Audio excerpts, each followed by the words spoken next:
One of the most familiar animals to Americans is definitely the squirrel. They're large, gray, highly adapted to city life, boldly navigating through people in urban parks like New York Central Park, and sometimes even rummaging through trash cans without hesitation. But what you mostly encounter in Seoul's parks or mountains is the daramjwi, or chipmunk. They're much smaller than squirrels, have distinct dark brown stripes on their backs, and when they sense people, they disappear into the forest with unbelievable speed, almost like they've teleported. This first comparison gives a distinct impression: smaller, faster, and cuter. This doesn't just apply to chipmunks. Other common animals in Korea, like sparrows and rabbits, also tend to have slightly smaller, rounder, cuter appearances than their foreign relatives. Of course, there are individual differences, but this is the general image they project. This small and cute tendency is seen in other animals, but its peak is the Baepsae, or Korean crowtit.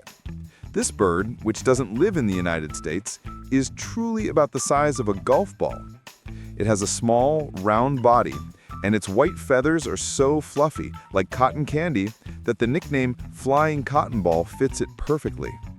People who see photos of this bird online for the first time are often stunned by its unrealistic cuteness, wondering if it's a real living creature or a stuffed toy. However, in the Korean wilderness, there is a very special animal that has a completely different vibe from this overwhelming cuteness. This is the Gorani, or water deer.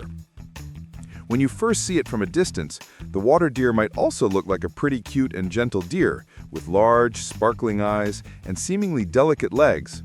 But this animal has an amazing secret. Even though it's a deer, it doesn't have antlers.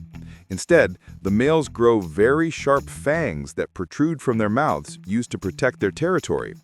That's why it's more famous by its fearsome nickname, the vampire deer. What's even more surprising about this animal is its habitat.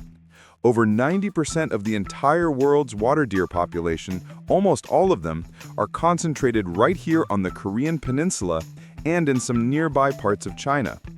This means that encountering a vampire deer in the wild is something you can pretty much only do in Korea. I did my military service in an area where water deer appeared particularly often. You all know that Korean men have to do mandatory military service, right? I served too, and I saw water deer quite frequently while I was in the military. They also show up on the roads a lot and are often victims of roadkill. They have a habit of freezing up when they see car headlights, stopping still even if they were running.